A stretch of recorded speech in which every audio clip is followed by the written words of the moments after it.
अस्सलामुअलैकुम dear viewers. हमारा आज का टॉपिक है रास्ते में बारिश का पानी, गाड़ियों के छींटे या कीचड़ अगर कपड़ों पर लग जाए तो इसका क्या हुक्म है। तो देखिए भाइयों और बहनों, अगर कोई शख्स एक रास्ते से मुस्तकिल मुसलसल गुजरता है और उसके रास्ते में अगर किसी रोज बारिश की वजह से पानी और कीचड़ वगैरह हो जाए और उससे गाड़ियां गुजर रही हों, तो देखा जाएगा कि पानी उसमें बारिश का पाक पानी ज्यादा है या गंदगी का पानी ज्यादा है। तो अगर पाक पानी ज्यादा हो तो उन्हीं कपड़ों से नमाज पढ़ी जा सकती है।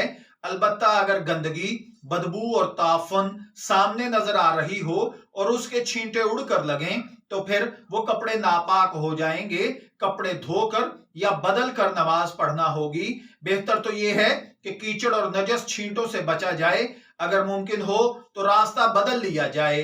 मैं दुआ गो हूं कि अल्लाह ताला हमें इन बातों को समझकर इनके मुताबिक अमल करने की तौफीक अता फरमाए।